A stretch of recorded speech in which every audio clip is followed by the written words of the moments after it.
Pada video ini kita akan bahas tentang subruang vektor. Misalnya kita punya suatu himpunan vektor dan kita namai dia dengan V.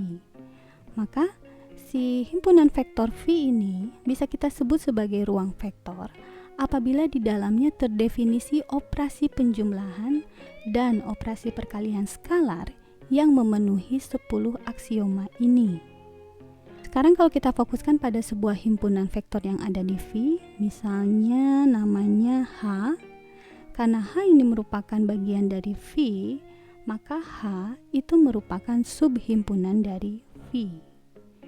Karena H merupakan subhimpunan dari V, maka seluruh elemen yang ada di H itu harus ada di V juga.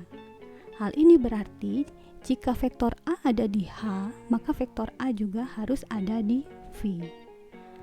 Ruang vektor V ini bisa dibentuk oleh berbagai subhimpunan vektor. Namun, jika H ingin dikatakan sebagai subruang dari suatu ruang vektor V, maka ada beberapa kondisi yang harus dipenuhi. Yang pertama, harus ada vektor 0 di H, dan yang kedua, H harus tertutup pada operasi penjumlahan dan perkalian skalar. Eksistensi dari vektor 0 dalam suatu subruang vektor menjadi kondisi yang diperlukan karena untuk dia menjadi suatu subruang, dia harus tertutup pada operasi penjumlahan dan operasi perkalian skalar. Sebagai contoh, jika kita punya vektor A di H, lalu si vektor A ini kita jumlahkan dengan vektor yang memiliki nilai yang sama tapi arahnya berlawanan. Hasil penjumlahannya tentunya akan menghasilkan suatu vektor 0. Agar si H ini dikatakan tertutup pada operasi penjumlahan, maka vektor 0 ini harus ada di H. Karena jika vektor 0 tidak ada di H, maka H dikatakan tidak tertutup pada operasi penjumlahan, sehingga H bukan merupakan subruang dari ruang vektor V. Begitu juga jika kita ambil 0 sebagai skalar, lalu kita kalikan dengan salah satu vektor yang ada di H, misalnya vektor A. Hasilnya tentunya akan merupakan vektor 0. Sama seperti tadi. Jika vektor 0 ini tidak ada di H, maka H dikatakan tidak tertutup pada operasi perkalian skalar, sehingga H bukan merupakan subruang dari vektor V. Karena itu, agar H merupakan subruang dari ruang vektor V, maka vektor 0 ini harus ada di H. Eksistensi dari vektor 0 di H itu tak lain juga untuk menunjukkan bahwa H bukan merupakan himpunan kosong. Karena itu penting untuk menyertakan bahwa salah satu kondisi suatu subhimpunan vektor dikatakan sebagai subruang dari suatu ruang vektor apabila terdapat vektor 0 dalam subhimpunan vektor tersebut.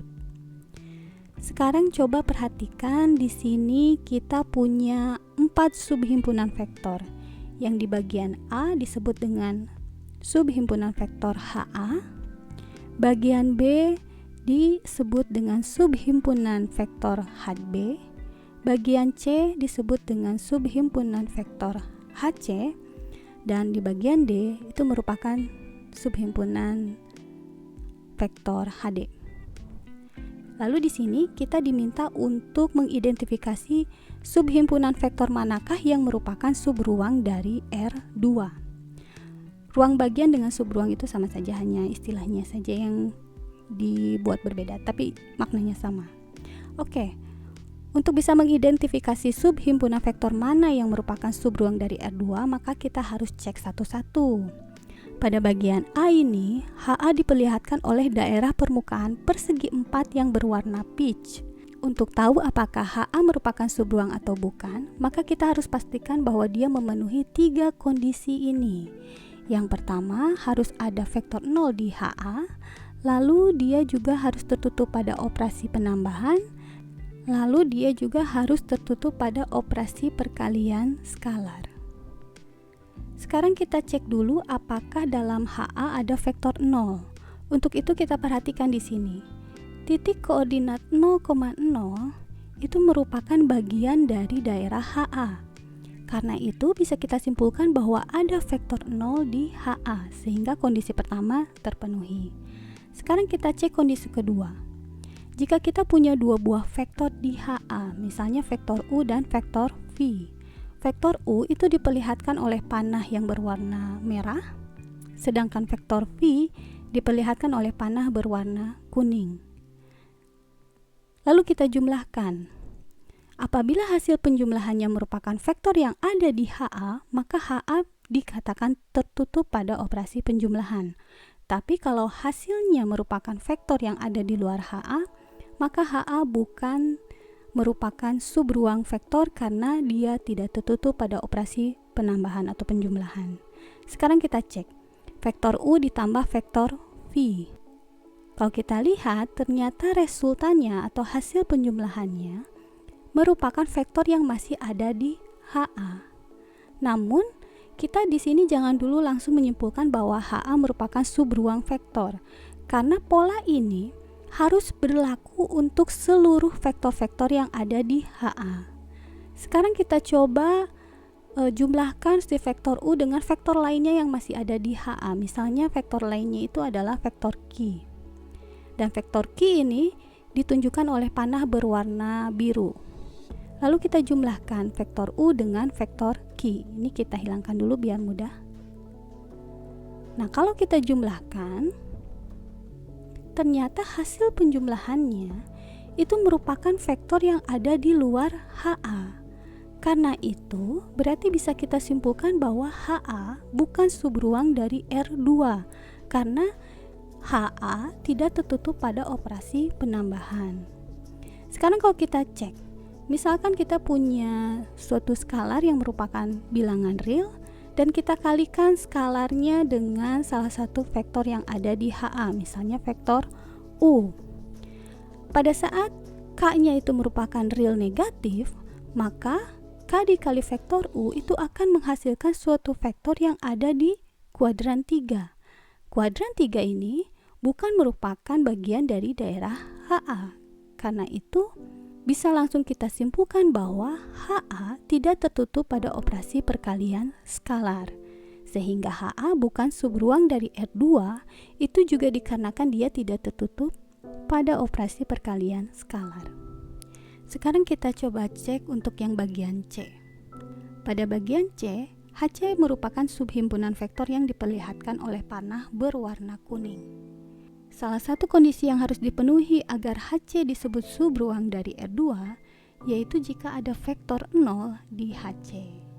Jika kita perhatikan di sini, ternyata panah kuning ini melewati titik koordinat 0,0. Karena itu, bisa disimpulkan ada vektor 0 di HC, sehingga kondisi pertama terpenuhi. Sekarang kita cek untuk kondisi kedua. Kita lihat apa yang terjadi apabila vektor U dan vektor V yang ada di HC kita jumlahkan. Vektor U-nya itu ditunjukkan oleh panah berwarna merah, sedangkan vektor V-nya oleh panah berwarna hijau. Ketika vektor U dijumlahkan dengan vektor V, maka hasilnya itu ternyata diperlihatkan oleh panah yang berwarna ungu. Kalau kita perhatikan lagi, hasil penjumlahan vektor U dan vektor V itu masih ada di daerah HC. Karena itu, HC bisa dikatakan tertutup pada operasi penambahan.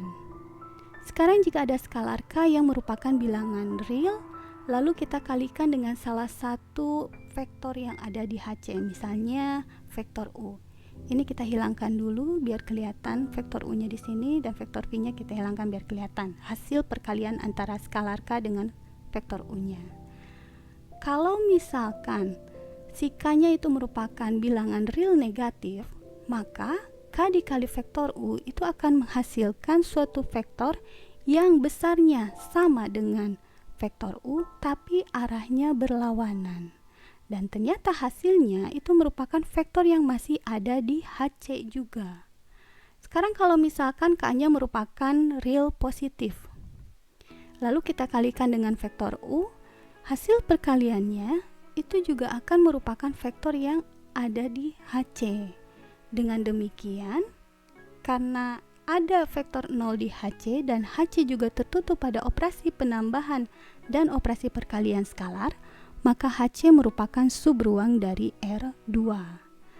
Oke, sisanya HB dan HD silahkan diinvestigasi sendiri.